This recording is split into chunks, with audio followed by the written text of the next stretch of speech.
اللہ کے محبوب علیہ الصلوۃ والسلام نے فرمایا کہ الا اخبرکم باہل الجنہ،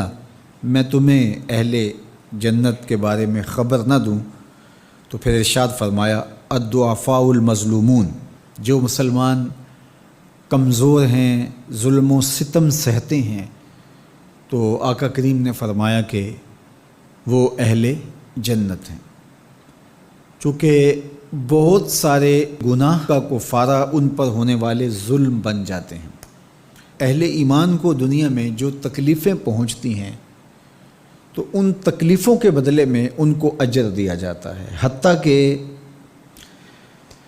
جو اہل ایمان کے پاؤں میں کانٹا بھی چبھتا ہے اللہ اس کی بھی ان کو جزا عطا کرتا ہے۔ اور ایک حدیث پاک میں آتا ہے کہ اہل بلا کو جو قیامت کے دن اجر و صلہ عطا کیا جائے گا تو لوگ آرزو کریں گے کاش کہ ہماری کھال اور ہمارا جسم لوہے کی کینچیوں سے کاٹ دیا گیا ہوتا، تو آج جو صلہ اس کا حشر کے روز دیا جا رہا ہے۔ تو حالات میں بعض اوقات اس طرح کی صورت بن جاتی ہے کہ یا آپ ظالم بنیں یا آپ مظلوم بنیں، تو اس وقت مظلوم بننے کو اختیار کر لیجئے گا، ظالم کبھی بھی نہ بنیے گا، چونکہ ظالم کا ٹھکانہ آتش دوزخ ہے اور مظلوم کی جگہ اللہ کی جنت ہے۔ پھر فرمایا الا اخبرکم بخیارکم، میں تمہیں خبر نہ دوں جو تم میں سب سے زیادہ بہتر ہیں؟ تو پھر جھولیاں پھیل گئیں، تو فرمایا تم میں سے سب سے اچھے وہ ہیں کہ جو اچھے اخلاق کے حامل ہیں، جن کا خلق اچھا ہے، جن کے رویے خوبصورت ہیں۔ اور پھر آقا کریم علیہ السلام نے فرمایا الا انبئکم بشرارکم،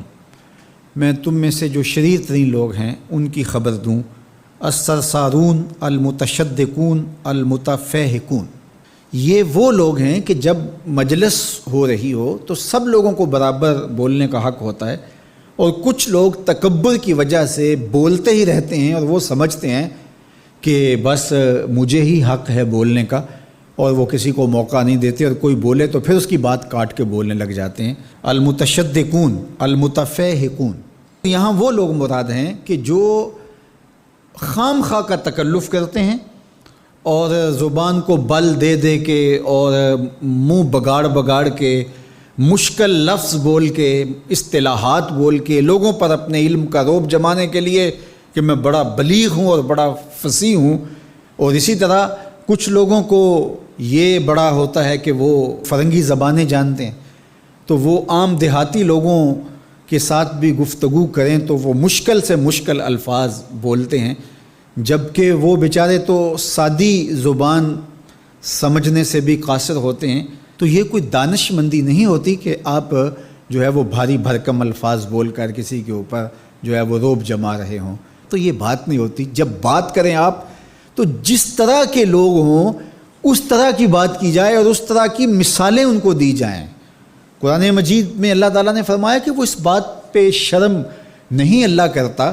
کہ وہ تمہیں مچھر کی مثال دے۔ مچھر کی مثال دے کر کے اگر تمہاری بات سمجھ میں آتی ہے، اور مکڑی کے جالے کی مثال دے کے اگر تمہاری بات سمجھ میں آتی ہے تو اچھی بات ہے۔ دیکھو چھوٹا بچہ ہو، دودھ پیتا ہو تو اس کو یخنی تو نہیں پلائی جاتی، اس کا معدہ خراب کرنا ہے، وہ برداشت نہیں کر سکتا، اس کو وہ دیا جائے جو وہ برداشت کر سکتا ہے۔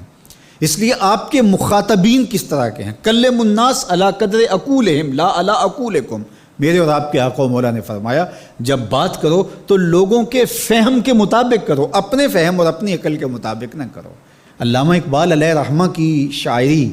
اور ان کا خوبصورت ادب اگر آپ دیکھیں تو اہل علم کے لیے سوغات ہے،